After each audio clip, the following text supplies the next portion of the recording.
Thank you all for coming for this panel. I believe the title is Legislative Changes in the QAP. We'll start by letting the panelists give brief introductions, and then we'll start the discussion. We have, I believe, an hour and a half, so I expect that we have plenty of things to talk about.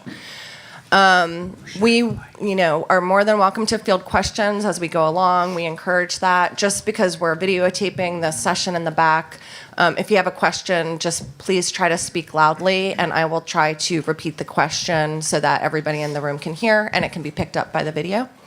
So with that note, we will get started. I think we'll start on the other side of the dais with Crystal Ford. Crystal, if you'd like to introduce yourself, and then we'll just work our way back here. Okay. Hi, my name is Crystal Ford. I currently kind of just started working at Loch Lord in their government relations department. I'm their public policy advisor. But before that, my kind of experience in this area was that I was the former chief of staff for Chairwoman Carol Alvarado, who represents Southeast Houston. I was her chief of staff for almost 5 years, and then previously before that, I was also the committee clerk for then State Representative, now Senator Lois Colkhorst as well. Yeah, hi, I'm Bobby Bowling. I am the incoming president of TAP. I'm currently, this last year, I've been the government relations director for TAP. I'm a developer from El Paso. We've done, we'll hopefully on Thursday, we'll get awarded our 28th deal. I've been in this industry since 1999. So we've got a lot of experience. You must be marveling that I was 7 years old when I started.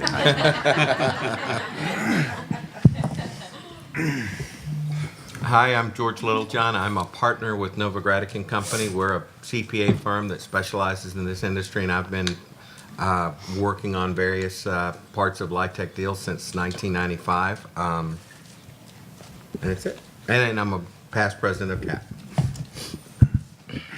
CAP. Good morning, everybody. I'm Neil Ratcliffe. I, until just about a week ago, was working as the director of the Department of Housing and Community Development at the great city of Houston. I see a lot of good friends in the audience from there. And but I just started practicing law again at Loch Lord. Be working with Cynthia Bast and Rick Morrow and Chris Richardson and that group there. And very happy to be with you all today. Great. And I'm Janine Sisak from the DMA companies. I'm a developer, an attorney, and I am a member of the TAP board and am currently serving as the QAP committee chair. So kind of everything QAP these days this week, and there will be a plug for my later panel at 1:45 where we'll talk with TDHCA staff about some of the proposed changes to the QAP, and that's at 1:45. So with that, we're going to get started. We've developed kind of an outline of topics that we think that we'll hit. And I think the best place to start is Crystal's going to give a brief overview of the legislative process, really kind of a 101 legislative process, and we'll kind of go from there. Okay, well, I'm not sure of how many of y'all are familiar with how the legislature even works, but generally they meet every other year, so pretty much every odd year for 140 days. This next legislative session is going to start January 10th. And out of those 140 days, pretty much the first 60 days, nothing really happens because you can't even really bring a bill onto the floor. But there's 150 House members and 31 Senate members. And pretty much your goal when you're there is to kind of whatever your idea was, whether it's to amend, change, or eliminate some type of law, is to kind of get it through the process.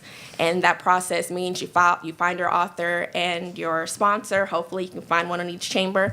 To kind of support whatever bill that you have going forward. You go through the committee process. Most of the times, if it's a housing-related bill, it's going to go through the Urban Affairs Committee on the House side, which is currently chaired by Chairwoman Alvarado, or it'll go on the Senate side, which is the Senate Intergovernmental Relations Committee, which is chaired by Senator Lucio. And I hope you get it voted out of the committee, and then onto the floor to where it's passed by both chambers and ultimately signed by the governor at the end of the day. Of course, it sounds like, oh, that's pretty much it, but of course the process is never that easy, and every time you start off with what your idea of what a bill is going to be, it never turns out that way at the very end. It's a very give and take process. You're having to make sure that you involve as many people.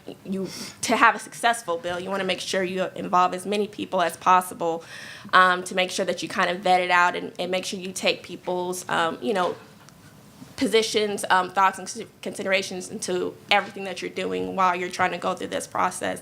And I guess the best way to illustrate it is to kind of talk about a bill that kind of started off as one way and ended up kind of differently. But one of the ones that I worked on when I was with the chairwoman's office was that we did HB 3311, which was kind of the senior parity bill. And one of the reason how we started with that bill is we're looking at saying like, hey, we want to do something with senior housing. We want to do something to increase senior affordable housing opportunities. What can we do? Well, one thing we can do is that we saw through the QAP that it was kind of senior. We were like, how can we make sure that we can put them more on equal footing? And so when we started off with the bill, it was to say, hey, just put them on equal footing. That was going to be the simplicity of it. But of course, as we found out, it's not that simple. And so when we went to committee, we found out, okay, we can't just do it that way. So we have to make sure that we are also taking consideration of all type of housing developments that are, going to be in contemplation for that entire cycle. So one of the ways is like, well, we want to make sure that even though we want to fix, senior housing opportunities, we don't want to kind of make sure that we distract or take away from what's going on with family development. So it's kind of like you're trying to find that balance, kind of that process that goes along. Where does your give and take? Where can you make sure that you can satisfy, as many different parties, stakeholders that are involved, so that everybody can make sure that their voice is heard. And so that's kind of where you came up with, after we listened to stakeholders, worked with stakeholders, you came up with this very interesting formula to make sure that you can kind of have a balancing effect of it. In the end, we kind of came up with one. We sent it out to stakeholders, and it kind of goes through the process of being vetted through the committees and being vetted through each chamber and ultimately signed by the governor.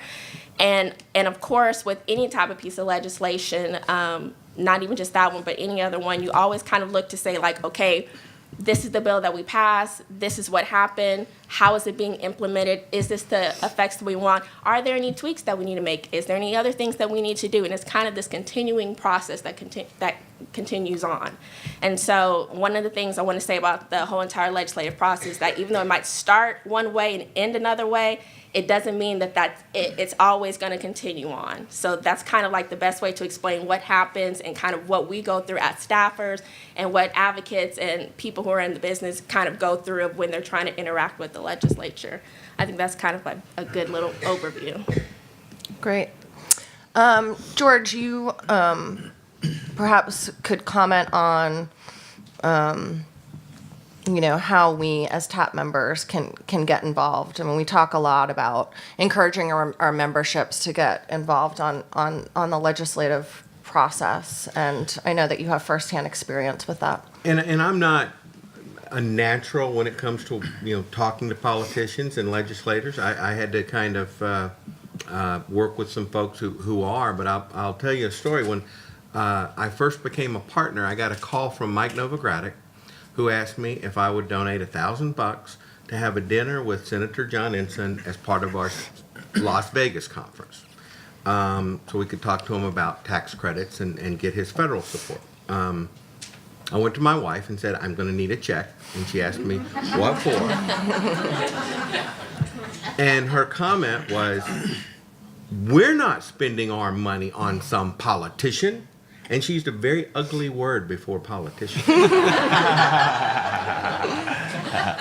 So I kind of explained to her that, this is an industry. This is how we make our living. My clients depend on it. We believe in affordable housing. We believe in what the program does. But it's a part of the tax code, and it needs defending, and we need to support it. And, the income I get as a CPA based on this industry helps to pay the mortgage bill, the light bill, the programs our children, all of those things.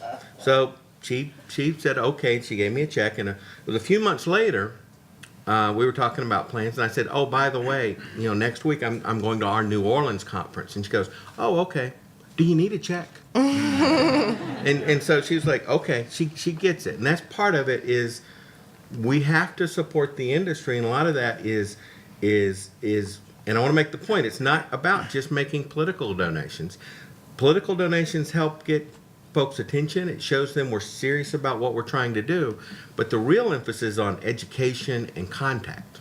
You never want to send a check. You want to hand them a check and tell them your story. You want them to come out and see your developments. You want them to understand what we do, because there are a lot of politicians under our Capitol dome that don't understand affordable housing, or they have the wrong idea about it.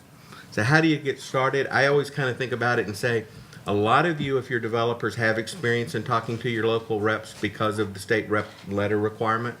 But I always, as an individual, your best chance is with your local rep. They always like to hear from voters in their district. And if you're a voter in their district, you're going to get more attention. And the TAP website and others, you can go in, you can find out who your representative is. You can find out who represents you both at the federal and state level. Organizations such as TAP, we tend to focus more on legislators who are in the right committees, such as Intergovernmental Relations or the Urban Affairs Committee, because those are the committee members who specifically deal with our industry and with TDHCA. Another tip I would say is you probably may have more access at the field office of the legislature than at the Capitol. And I think a big one is it's really not as much about the legislator as it is their aides and their chief of staff. Get the relationship with the folks who work in the office. They're going to help get your message to that legislature. And again, there are lots of handouts. If you were to just Google inviting legislatures to your apartment projects, bunch of different groups. I think TAP has something on it about how do you get them involved. And you should invite, anytime you have a groundbreaking, a grand opening, or any event at your multifamily development, you should invite the local politicians. And it should be more of a call them up, find out their schedule, and try to schedule your event so that they can be there. And of course, just understanding your representative is very important, because some of them are going to be focused on the affordable housing. Some of them are going to be focused on elderly, or if they have older parents, that's a good story to tell. Some of them are going to be focused on the jobs and the economic impact. And what you've got to do is tell your story and let them know what you're bringing to the community and why it's valuable. You have to make your case. Sometimes I actually had a meeting with a Austin City Council person who was very, very anti-affordable housing in LIHTC. But he had wanted some information, and I went there, and at times he'd say some things that were sort of, inflammatory, and you just have to kind of just stay calm, make your case. The education is the key, letting them know what we're trying to do. The bigger step to also, and sometimes the hardest part, is going to the Capitol, especially in session. And in a lot of cases, I think this is where TAP and other organizations really help, because they had what are called bill watch lists, where they'll be watching and looking at various legislation going through the legislature and how it impacts our industry. And I remember taking my teenage daughters, and they were having a field trip, and they saw me down there when we were doing our rally day, and my wife was saying, "Oh, they're trying to help pass legislation," and I'm like, "Actually, we're trying to kill legislation."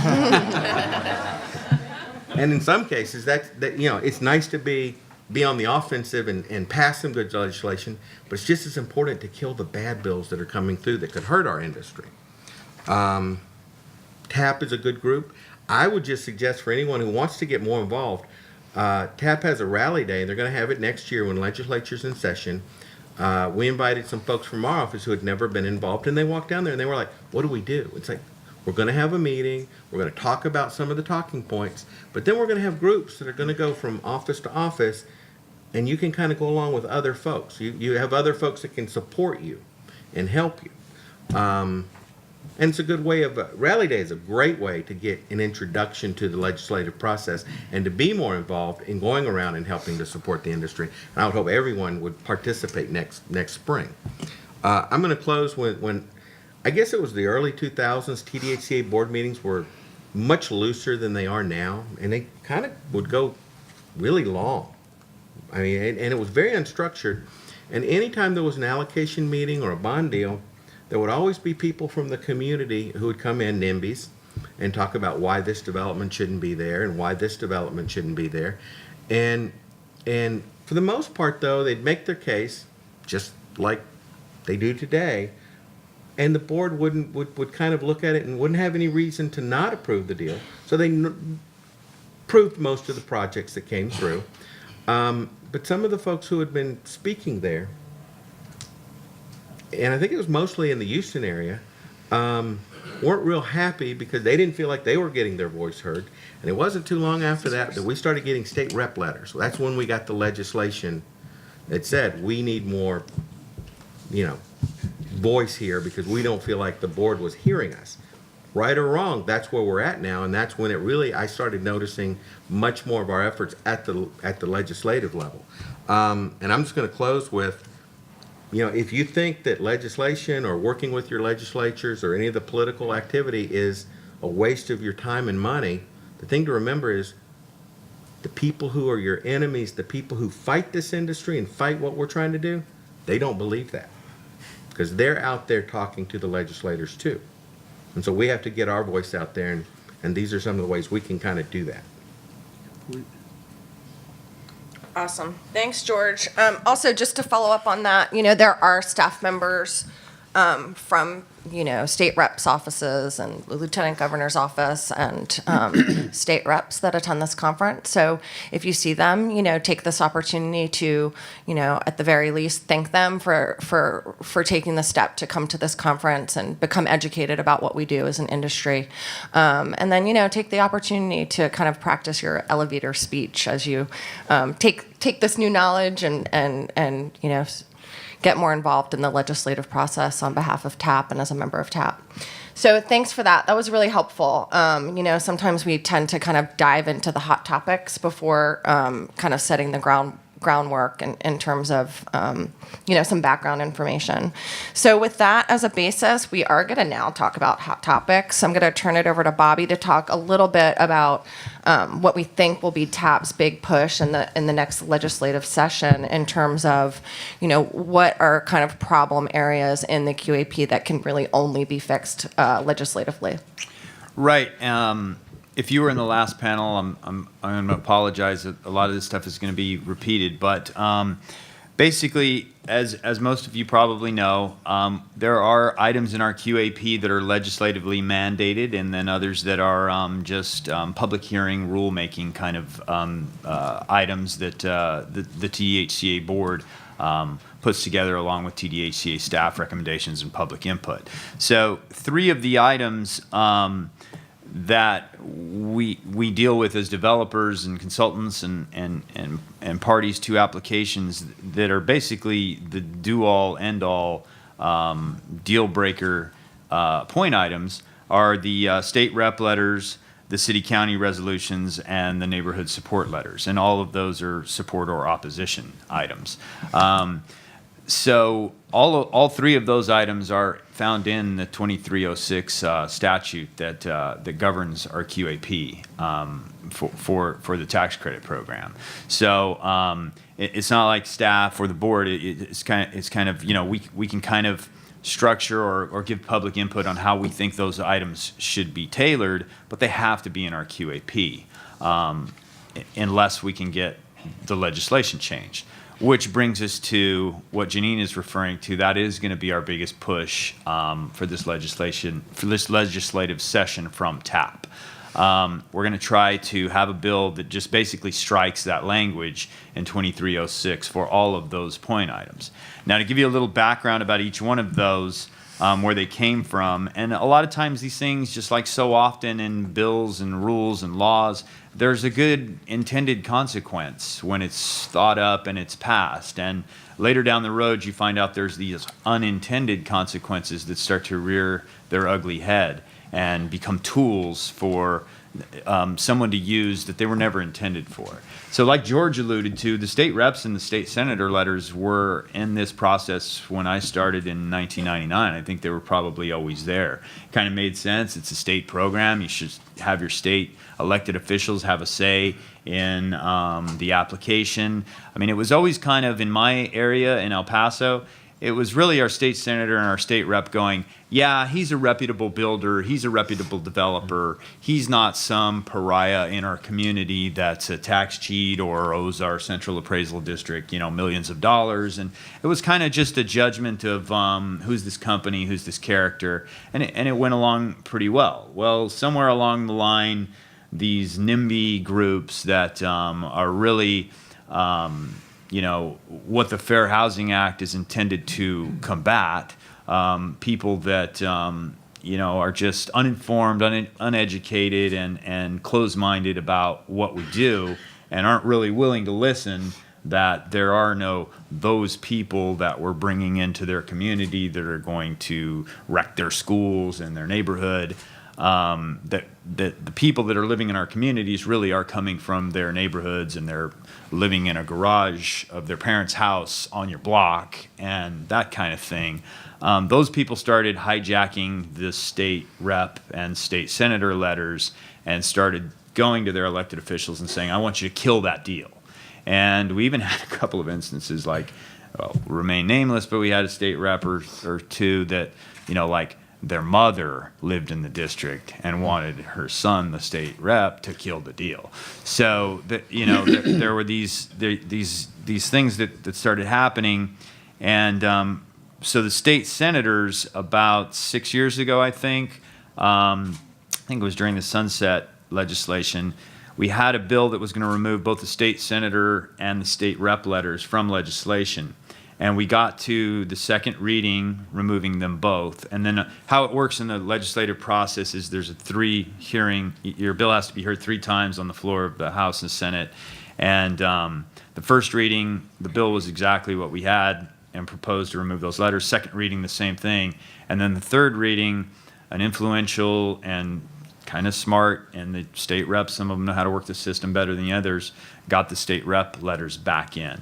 So we removed the state senators from it, and it's oftentimes a very confusing process. I mean, I remember when that bill passed, I thought we had passed what was on the second reading. And it took like a couple of days to even realize, wait, what did they pass? Oh, the state rep letters are back in there. So we're stuck with that for a while. Fortunately, that one state rep who did that, who will remain nameless, didn't win her reelection bid.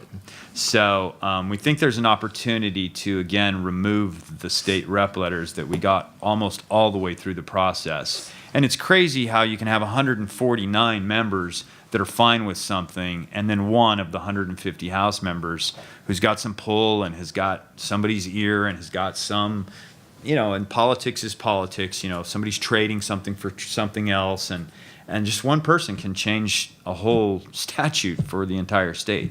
So we think that the tea leaves are right to go after that again. We're pretty optimistic about that.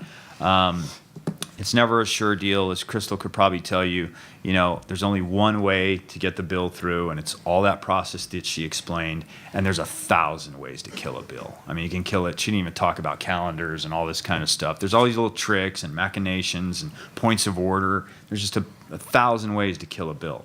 So when we're proposing something, it's a very difficult and arduous process, and we need to hire somebody like Locke Lord to steer us through and get the bill passed. So the other item is the city-county resolutions, and this one came about directly from the sunset hearings.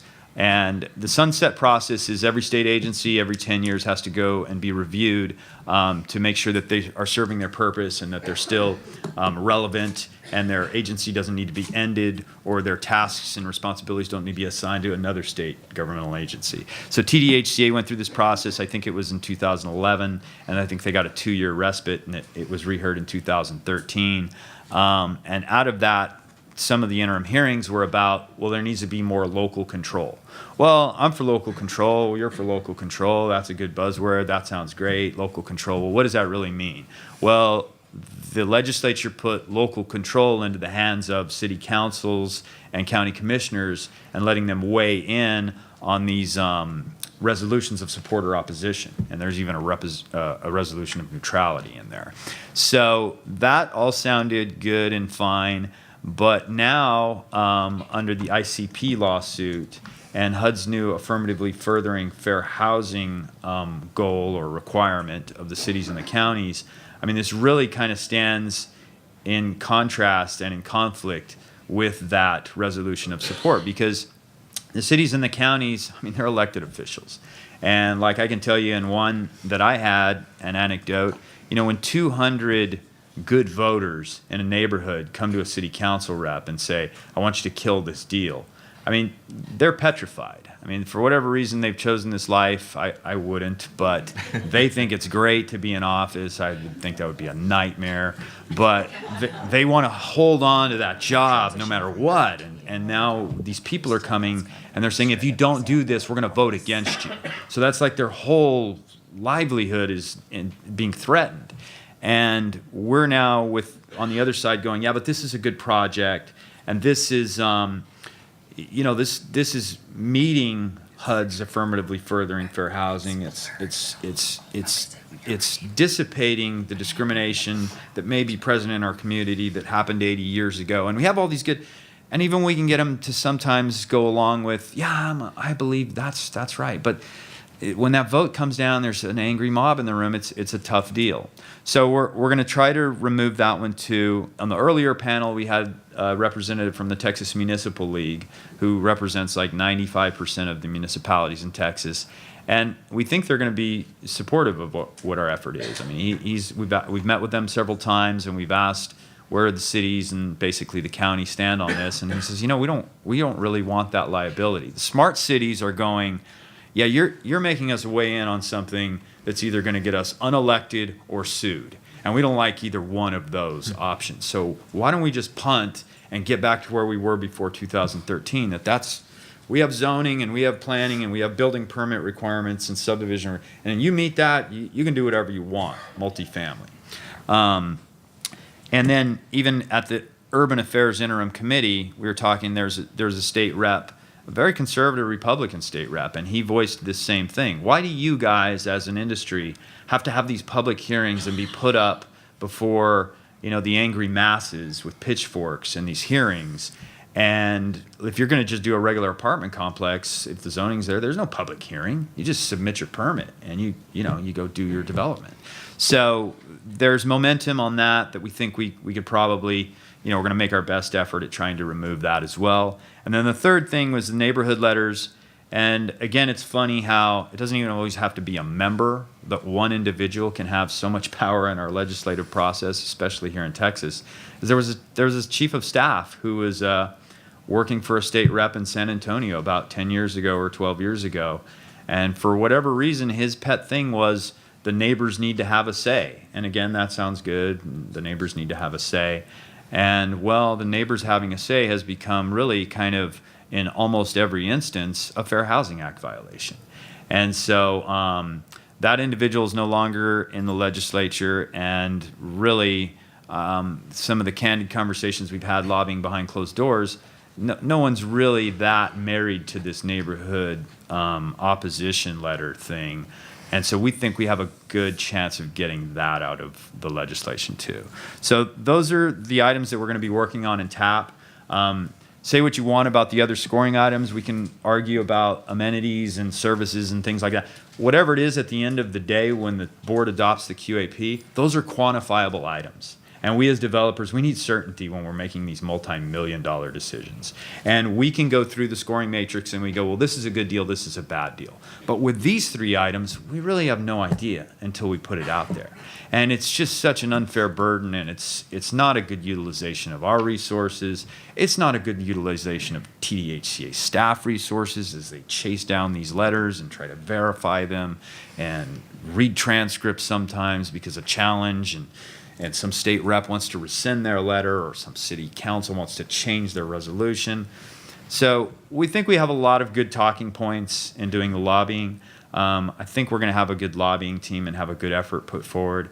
I think George is putting himself down. I think the ability to lobby your wife for a $1,000 check over a 5-minute conversation, that's a pretty powerful lobbyist, and he's on our team. So He didn't tell us the quid pro quo. well, sometimes deals are cut, and we'll just let that be. But that's a brief overview of our big push this session from TAP. Actually, we have Felicia Wright from Texas Association of Builders in the audience, and she's also, we're trying to team up with as many industry-like groups as we can, go forward. People that have not been our traditional allies, like maybe TML, especially at the Texas Association of Builders at TAB when I was president there in 2003. They were our mortal enemy, but we have common ground in this, and we have common ground with a lot of different groups that we're not always married with. And I think that helps a lot in the legislative process, because a lot of times you meet with state reps or staff members and they go, well, who's opposed to this? And right now we can really say, well, really no one's opposed to this. So I feel positive about this. At the last panel, I was asked, what do I think the chances are of this bill passing? I think it's better than 50%. And going into a legislative session, I think that's a worthwhile effort. If you think it's a better than 50% chance, you should go for it. So we do need your all's help. Like George mentioned, Rally Day.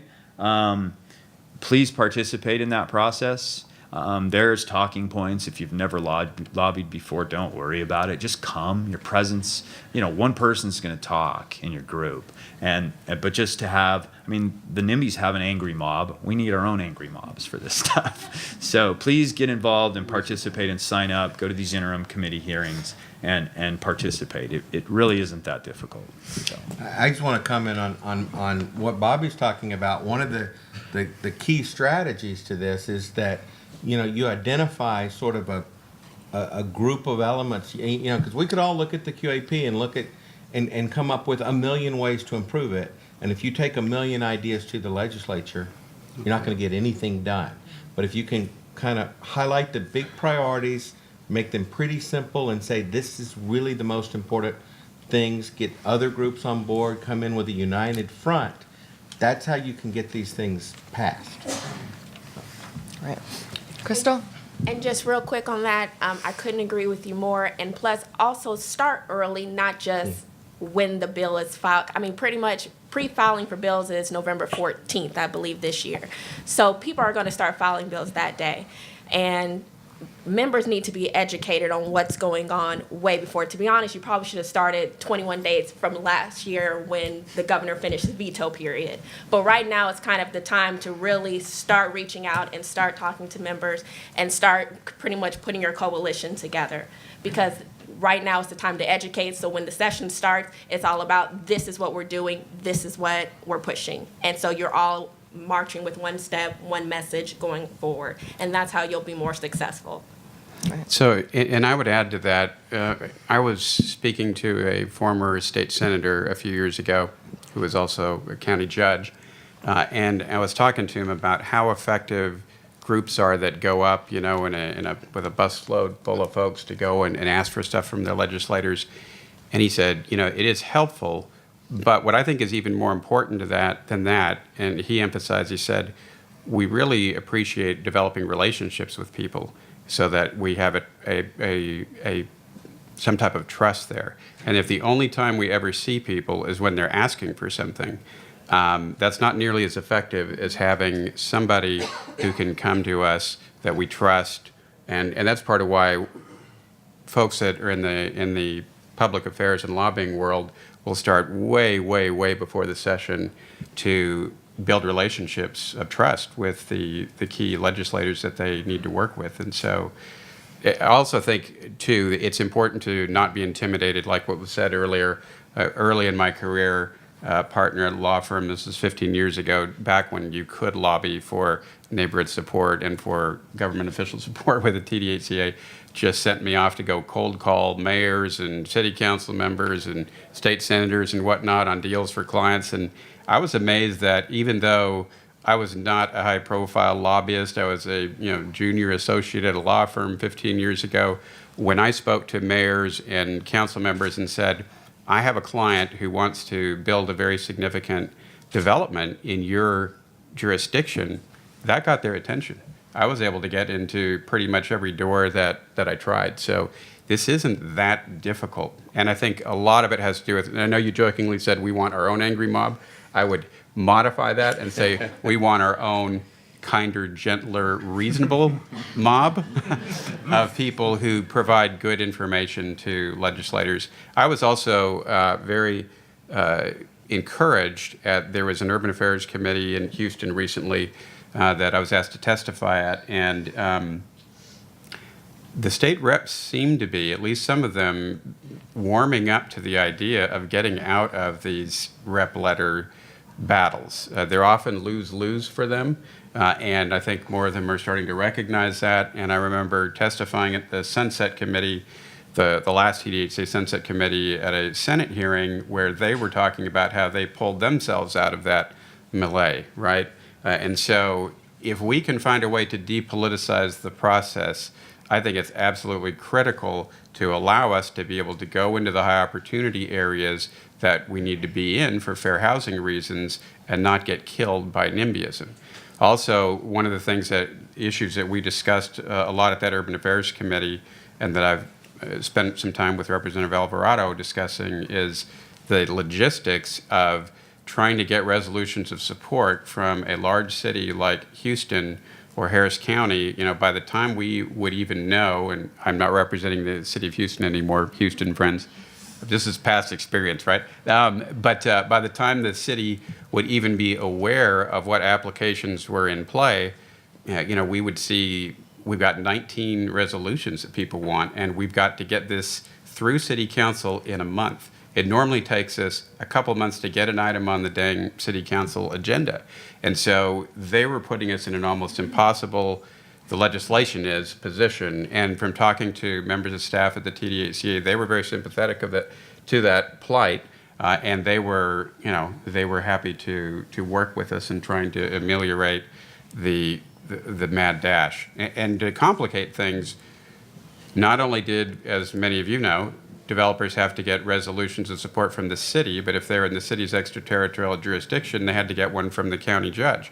So we had to try to get 16 city council members, a mayor, and other key people of the city comfortable with the deal, and get in touch with county commissioners who are like demigods power-wise, right? And try to get them all on the same page in a week or so, given our time constraints to get things on the agenda, and it's an absolute nightmare. So cities might have at one point thought, hey, this would be really awesome if we had the power to kill deals. Now I think they're realizing this isn't always all that cool, because it puts us in a position where we could be sued for fair housing violations if we kill a deal in a high opportunity area, or we may tick off a bunch of developers if we just pick one project out of the 19 to award points to. So I don't know that cities are super psyched about having this capability either. And I think we have to do everything we can to depoliticize the process. Right. I mean, if you're in a small city with lots of high opportunity areas and they don't want to support you, they can get you on the agenda really quickly and oppose your project. But if you're trying to do a project in a large city that really has a huge need and really wants your affordable housing, the deadlines are such that it's very difficult for the large jurisdictions to logistically get through that process in time. So, Neil's got some more more information. I don't know if you want to pull up your Yeah, I think it'd be PowerPoint appropriate. to kind of talk about this really in a kind of a deeper level about how some of these things shake out in some of the urban areas. Most of you know who have been looking at the log or the log that was posted, there are very few projects that were funded in the large cities. I think, correct me, I'm sure people in the audience will correct me if I'm wrong, but no project in Austin, no project in Dallas, one project in Houston, and I don't know about San Antonio. Maybe a project in San Antonio.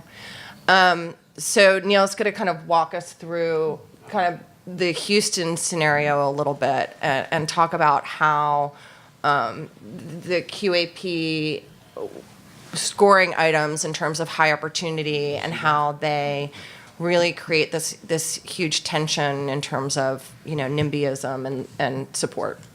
So, is this mic on? Hello? Okay, there we go. It's my Barry Gibbs voice. What I want to show you a little bit is some of the geographic reality of that a city as large as the city of Houston faces. And these couple of slides that I'll show you were taken from Stephen Kleinberg, very highly regarded sociologist at Rice University, who has been doing some really cool demographic studies in Houston for over 20 years, maybe 30. And one of the things that he highlights is the geographic vastness of the city of Houston. So look, you've got 2.1 million people, over 600 square miles. To put that into context, you could put the footprint of the city of Chicago, kind of a big city, right? Which is 2.7 million people, the city of Baltimore, and Detroit, all in the footprint of the city of Houston. So sometimes when we're having intellectual and policy discussions about, well, hey, what's the likelihood that somebody who lives in Sunnyside is going to move to a high opportunity area that's in the extraterritorial jurisdiction of the city? It could be asking them to move 30 miles and be aware of a development that they may not ever really know is there, and that may be very, very far from their family, from their church, from other support structures and systems that are important to them. Oh, and I forgot, we could throw Philadelphia on there too. So, it is crazy big. And that needs to be taken into greater consideration, I think, during some of these policy debates. The 9-county Houston metropolitan area is similar in size to the state of Massachusetts.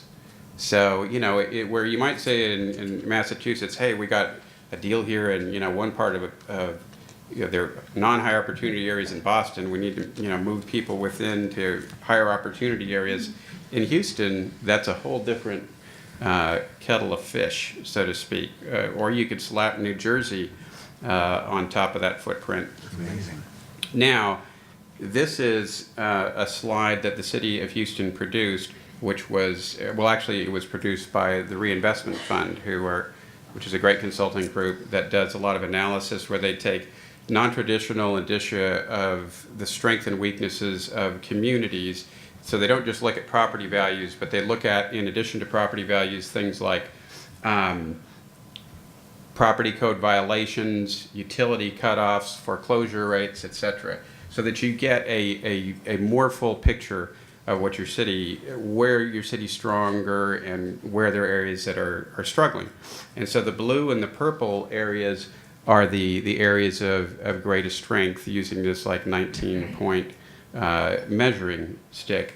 And then the areas, as you go down the spectrum, you can see on the bottom, when you get more to the yellows and the browns and the pink or salmon, my kids all tell me and my wife that I'm colorblind, so whatever the non-blue purple part is, you be the judge. But those are areas that are struggling more, right? So now I found that this was very fascinating. I took a slide from a PowerPoint presentation that John Henneberger shared with me that he did, which is quite fascinating, right?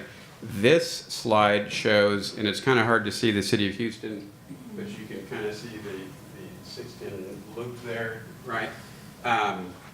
But what he was articulating, the point he was making, this is based only on race as a percentage of population.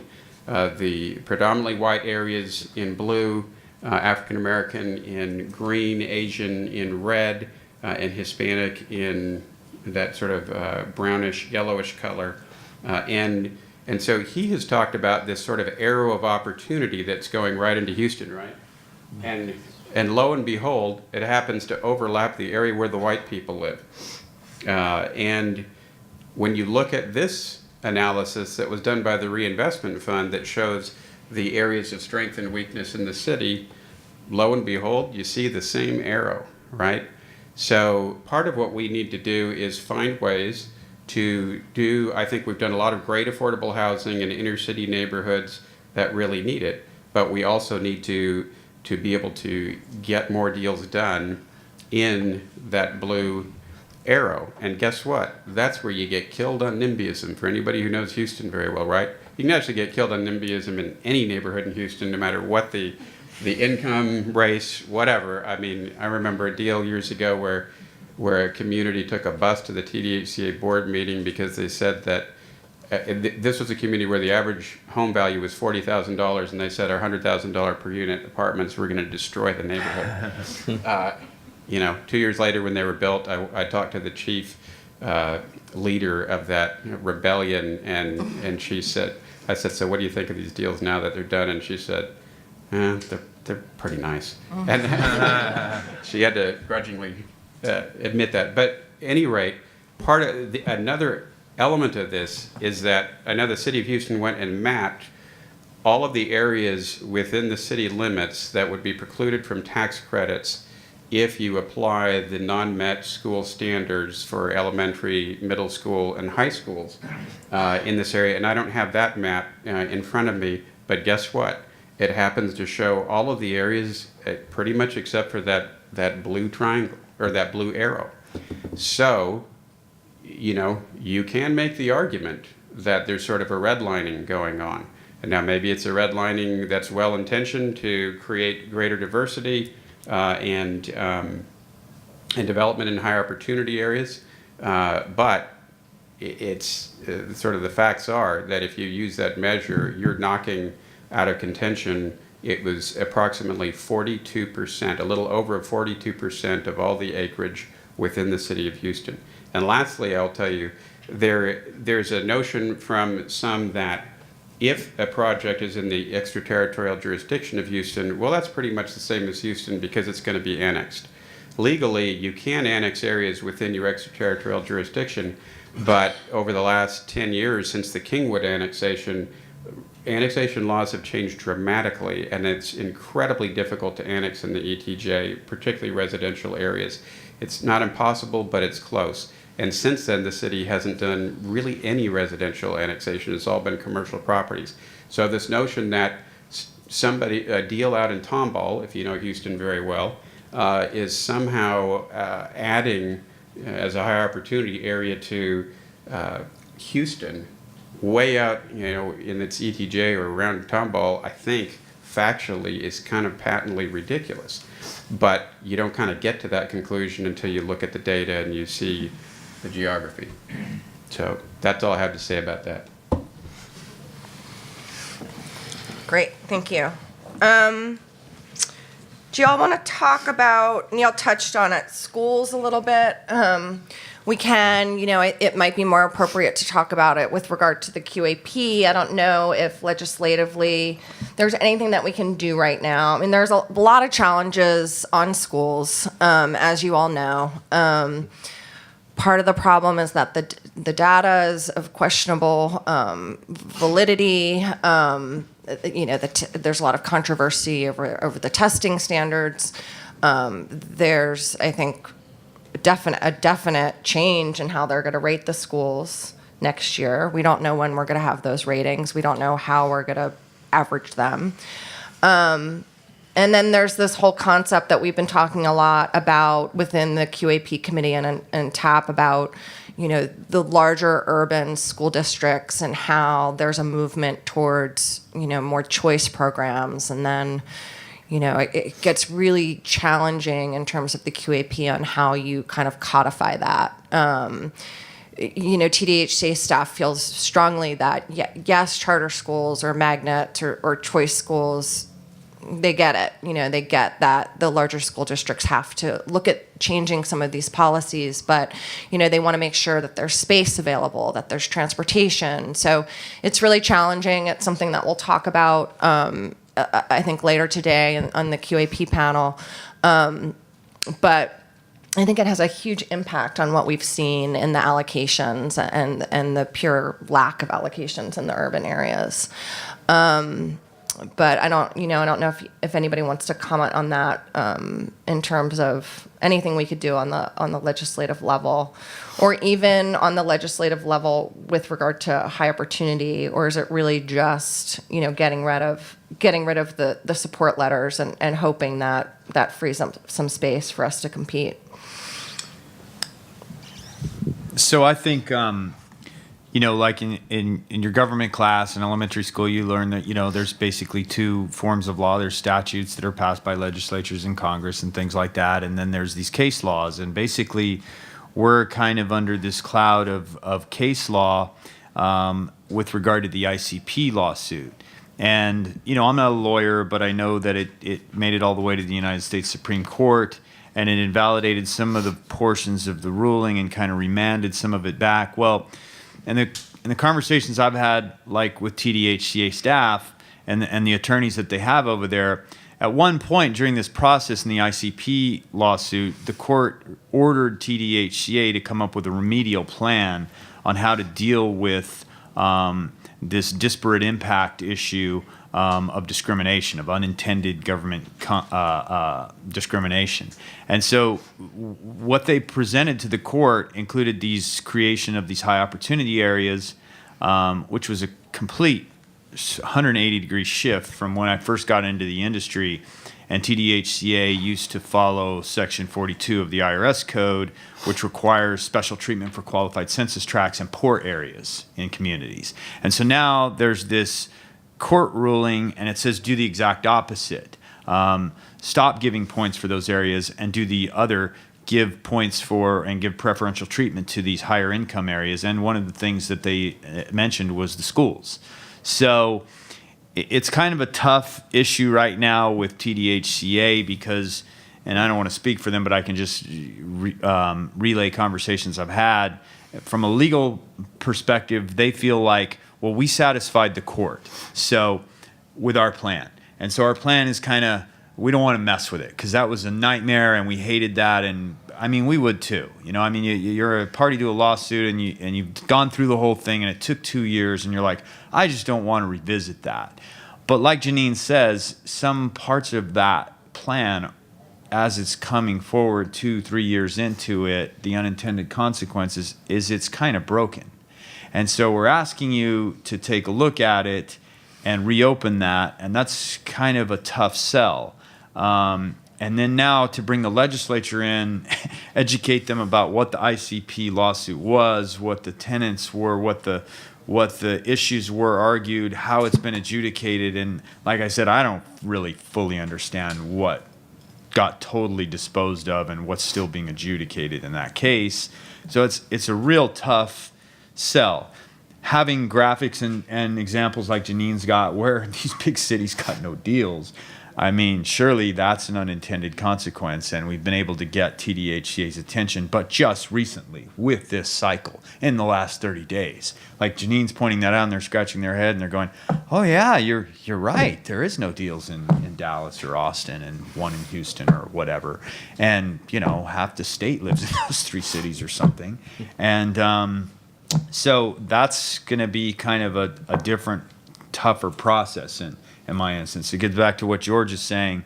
When you have something focused to go before the legislature that's kind of simple and easy and these three things and we're striking these 4 lines from this statute, it's such a much easier sell than this whole, let me explain to you what a high opportunity area is. Let me start with that. So it's a tough deal.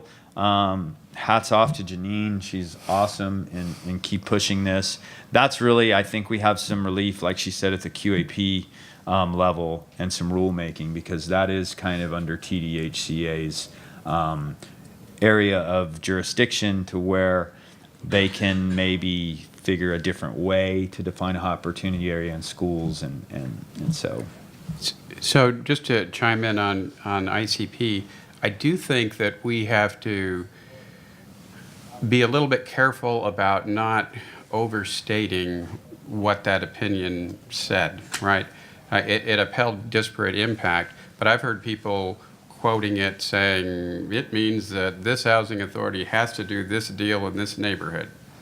That's a radical oversimplification, or really distortion of what was said there. And just to give a little bit of history, I was asked to touch on that. So the Supreme Court's decision occurred on June 25th, and they essentially adopted this complicated burden shifting format that was in the affirmatively furthering fair housing rule.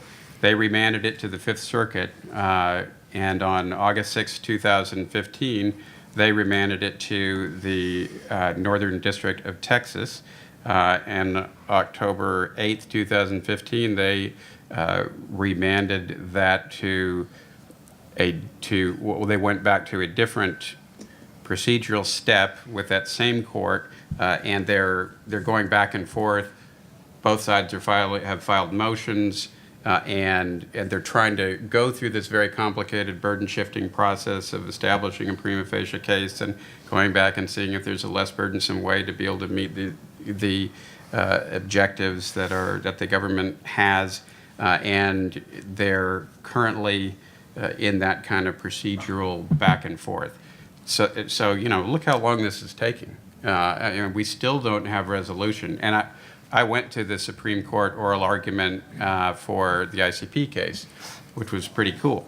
And one of the justices said, well,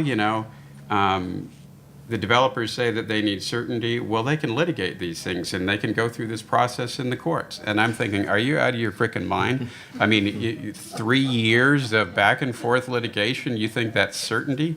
That was not, I think it was Justice Stevens, it was not a business person speaking, right? I mean, there needs to be enough clarity for the development community to know what they can do and what they can't do. And years of litigation is not the way to get there. But hopefully, as this process plays out, maybe there will be some greater clarity and predictability in the process. But it's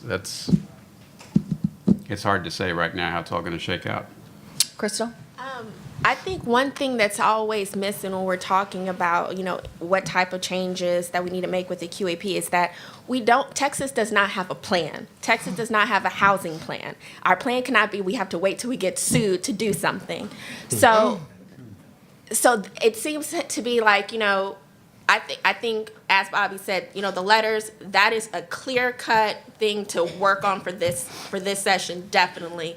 To be honest, it'll make a big difference and actually allow us probably to start doing stuff in these urban areas. Because as Neil said, you can look at NIMBYism of why we're not having it in certain areas. So I think that is a true good must-have first step. But also what we need to look at is what exactly is Texas housing plan going to be? Normally, to be honest, when we're doing a lot of policy, many times there's not just a general plan. You can look at it across the spectrum. We're talking about a health care plan. What is that? Education, waiting for lawsuits. I mean, all the time, it's kind of like we don't have guidelines of what we need to do. TDHCA, they're doing their best of what we need to do in Texas. But technically, we don't have a plan, and we need to put one together. And I think as we're working to say what we can do with the QAP, if we had a plan, that would help us to make sure that we can address what are actually the needs for our state, for our communities, and making sure that we can address all these problems that we see. Because, we can't just talk about it as just bricks and sticks. We're talking about housing that's part of the community, and we need to make sure that we are supporting the community, and one of the basic infrastructures for the community is the housing, of course. So I think that's something that we also need to kind of include in the discussion we're talking about the QAP is kind of what is going to be our plan. and how is our QAP helping advance that plan? So, to a very specific point, one of the things that we ran across recently is that HIS, some of the deals that were proposed were in attendance zones of schools in the Houston Independent School District that didn't hit the Met standard rating, right?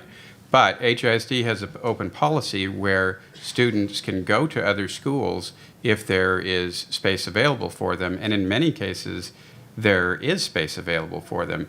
And so a little bit of tweaking to be able to permit an area to be approved if there's a school nearby that kids can go to. I'll tell you an anecdote, but when we were dealing with apartment units that flooded in Greenspoint during the recent floods in Houston, we met a mom who had 5 children, all of whom go to different schools. And I was like, how is that possible? You know, because, 3 or 4 of them, have to be in elementary school probably, the way the ages were. But this, and we found out she had moved to Greenspoint, and so she was no longer in HISD, but this sort of super mom was taking 5 kids, driving them to 5 different magnet schools every day. And I thought, well, she must be nuts. And I thought, no, this lady's awesome. That's amazing that she cares enough about her children to take them to 5 different places. It drove us nuts driving kids back and forth to, 1 or 2 schools. And these were all over the place. So the idea that people will not avail themselves of the mobility that is afforded in HISD is nuts. They will and they can. And maybe, and I don't know, this is a question for the development community, maybe if you offered something to the TDHCA, like said, we'll make fan pools or transportation or something available to accommodate children who want to go to schools that aren't right where the development is. Is that a cost prohibitive, ridiculous idea? I'm just a dumb lawyer. I'm not a developer. Does anybody have any comments? Reddick said yes. I think that would be a challenge. So this is a good opportunity for me to introduce a new staff member of TAP. Her name is Tanya Lavelle, and she is right there, raising her hand. So her title is Policy Director, and she is going to be one of her first assignments. So she is very, very newly employed by TAP, is to gather information and data on the large school districts in Texas and figure out how their choice programs work, their magnet programs, look at some of the charter schools, and really trying to help educate both the TAP membership and TDHA staff and some of the advocates about how these larger school districts are working and how they can work to the benefit of our residents. So, I'm not willing to agree to transport residents to, their choice school, but we're definitely going to look at it, and we're going to, dedicate some TAP resources to looking at it and kind of getting our arms around this issue, because I think it's an important one. So on that note, we've got about less than 15 minutes until the official end of the panel. I'd like to take questions. Tony? So if successfully in the next legislative session, we are able to get rid of the city support resolution, the state rep letter, and is it changed the school? No, the neighborhood opposition support. Okay. What would we replace those points with? So can I just repeat the question for the video? So Tony's asking if we were successful in our efforts to get rid of the scoring categories for state rep, city rep, and neighborhood group, what would replace that? So in a perfect world, there's not really legislation that mandates what your QAP is. In a perfect world, we as developers go to the public hearings and the rulemaking process, TDHCA board listens to us and they craft something that is doable. And so really that's kind of where this is going. We're just removing, I don't know if it's 9 or 12, whatever the legislative mandate is for the QAP, we're just removing items from that list. And there's no plan to replace those with anything. Any other questions? Barry? Yeah, so in doing away with the resolution of support for the city for 9% deals, would we also attempt to do away with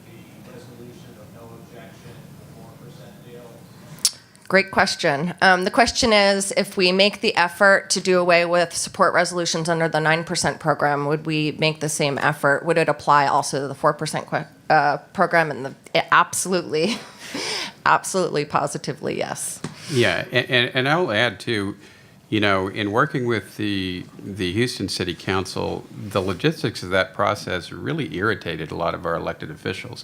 They felt, many of them expressed to me that it was disrespectful, that they were being asked to make decisions with hardly any information and any real time to gather information from their community, and it just did not sit well with them at all. But I think that would be really important, would be to focus on the 4% deals as well. Any other questions? Yes? Isn't a question as more of a statement, Bobby, when you testified at the Urban Affairs hearing to further explain and to paint a picture of how politicized the application process is with the letters from the House reps, is that the House reps don't have any other authority over one single decision or project except for this instance, right? Yeah, that's right. That was some good feedback that we got. Yeah, Felicia's exactly right. That was the Urban Affairs Interim Committee was awesome. I mean, I've done this a lot of times, and probably Neil has, and a lot of us have. Felicia, I know, has, and I hadn't expected to hear such well-informed committee members. Usually, when you go to talk to an elected official about an issue, they're kind of like, yeah. Here's my chief of staff, and go finish this up. But these members had educated themselves to where we were actually having an intelligent back and forth and a very productive dialogue.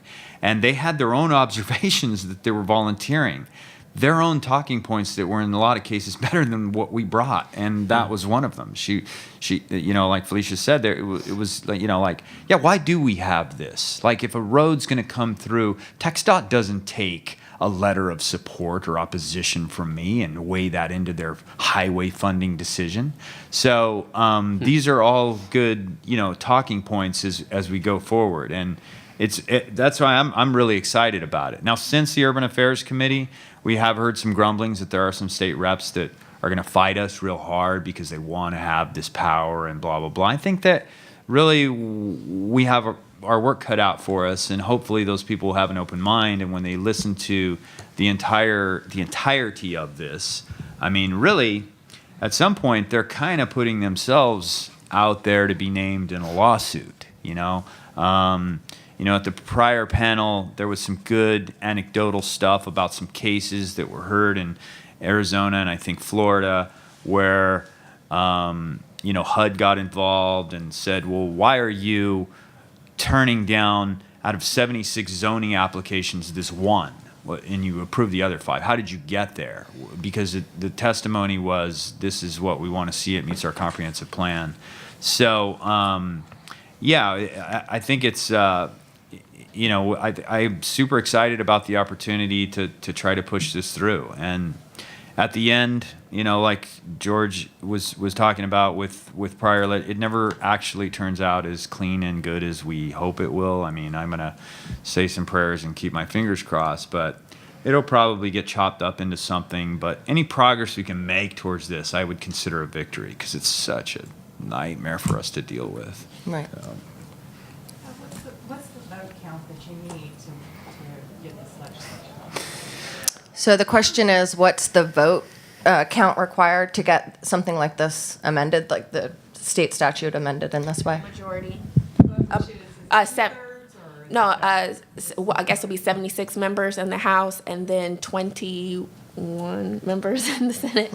Yeah, because that's a 2/3 Yeah. for cloture, right? Oh, no, they got Oh, they rid of did? 2/3. So it's There's just 19. 16 or 16? 16. The But it has to pass committee first. Yeah. Which It- you always it's- have to have a majority. It's not as simple as I think what the answer to that is, because like I said, in the sunset legislation, it was literally one state rep who went onto the floor and got an amendment attached, and everybody kind of just went along or was asleep or didn't care or had somebody else push their button, and that so it's a tough deal, the Texas legislature. It's they're like it's like there's 1,000 ways to kill a bill, and it's so hard to be the one bill that makes it all the way through the process. I mean, theoretically, it's a 76 to 74 you win, but it's just not that simple. I mean, the calendars committee has to agree to even let it through before it can be heard, and the speaker basically has to be okay with, and then timing, and they can slow play you. There's just a million different little tricks they can pull. So it's a tough road to hoe, no doubt about And it. during the sunset legislation, wasn't there an and or issue? I mean, at one point we were talking about That's right. city support or state rep. Yep. And at the last minute, it became an and, That's correct? right. That's So, right. I mean, Exactly right. you know, this is precarious. This process is precarious, and it can turn on you quickly. Okay, a couple more questions right there. Can someone, excuse me, talk about the areas of opportunity, how they came upon the 25th, the top quartile, second quartile? It seems like for an area of opportunity for a low-income person, whether you're in a rich neighborhood or an almost rich, upper middle income neighborhood, doesn't mean that much in terms of area of opportunities. Right. Can someone speak about that? The question is how TDHCA came up with the quartile system and why first quartile is treated more favorably or scores more favorably than second quartile. I don't really know the answer to the quartiles. I don't know why staff decided it that way. I do know the 15% poverty was just a number that certain people, I don't know if it was certain people in the agency or some of the advocate community, felt like 15% poverty was kind of a tipping point to delineate between, neighborhoods. But I would imagine between the first quartile and the second quartile, probably no areas with 15% poverty. And there are, actually. To answer, I agree with you in terms of, is there a huge benefit of living in a neighborhood where the median income is $95,000 versus a second quartile area, which is $70,000 a year? I will say that there is, I think, movement in the 2017 QAP to treat those two the same, for what it's worth. So we can touch on that this afternoon. Anyone else? Any closing remarks from the panel? One thing I'd add is that at the recent QAP roundtable, there was some discussion about adjusting the point structure so that the points that were possible to achieve for revitalization areas would be equal to high opportunity areas, because the affirmatively furthering fair housing rule does state that there's two ways to achieve to affirmatively further fair housing, and one is through a mobility approach in moving folks to areas of high opportunity, and the other is revitalization. And so I've wondered, why do you get less points for revitalization? It's not consistent with the rule, and it's skewing the approach to one side, arguably to the detriment of a lot of inner city communities where there's a tremendous need for really good quality affordable housing. So, there seemed to be some sentiment for trying to equalize that imbalance. Any other closing remarks? I guess just to end, as the biggest takeaway from this, if we're really going to make any type of changes, like right now is the time to start getting engaged and start talking and building relationships with members so that they can be educated when day one starts. And so when they see that bill that comes through, they know exactly what it is and they're ready and they'll be able to support it. And so if you can start right now identifying who your state rep is, who your senator is, start meeting with those members, start meeting with those staffers, because many times those staffers are educating those members what's going on. I always say staffers got their ears to the street. I used to always say that. So make sure that they know what's going on, and that so when you come up there and you tell you what your issue is, they're ready to be informed and they're ready to support you. Yeah, and I'd like to add, I was actually having at the cocktail hour thing last night, I was talking to a builder from San Antonio who was new at the lobbying process, and he was a member of TAB, and he was telling me his little anecdote about them when they had the rally day, that he was upset because the state rep that had committed to be there at whatever time wasn't there, and he got stuck with the staff person. And I was like, no, that's good, because, I'm making a general statement right now. Generally, the elected officials are there to kind of meet and greet, kind of passively nod their head a lot. They're not really listening. When Crystal's in the room with her notepad, she's the one that really is your audience there. And keep that in mind, that, and some of the state reps, this is a general statement. I mean, some of them are very active and they're very wonkish and they know what we're talking about. They're few and far between, I'm going to tell you. And don't, when you're doing your lobbying and you're meeting with your state rep, try to do it in the office to where the person is on staff that's going to be doing the work is there, because that's the person you want to get on your side. And really, I mean, I share with them, shoot, I love when that happens, because I make the state rep and the staffer feel guilty, and then they have to pay special attention to me and apologize and be very attentive, and then I can follow up and I go, hey, I'm the guy that was there last week and the state rep blew me off. But so I'm still, I'm really bummed about that, and I was hoping you could tell me, what's going on with this. Just like use your sales skills. I mean, we're all salespeople at this job, and you're making a sale to these people that are kind of, they have so many issues. I mean, so many issues before them, and if you can make it succinct and quick and easy and anecdotal and relative, we can be incredibly effective at doing the lobbying. So I just wanted to add that. Crystal was drawing my mind. Don't get so stuck on meeting with the state senator or the state rep. The staffers are fantastic to meet with. So I have two quick tips. One, when you are talking to the staffer, especially in session, if you're talking about a specific bill, have the bill number ready, because that's how they're going to remember everything. And number two, this is a story that was told to me, but the idea is be creative. There was a TAP member who was trying to meet with their representative, and the representative kept putting them off, and it traditionally been against affordable housing.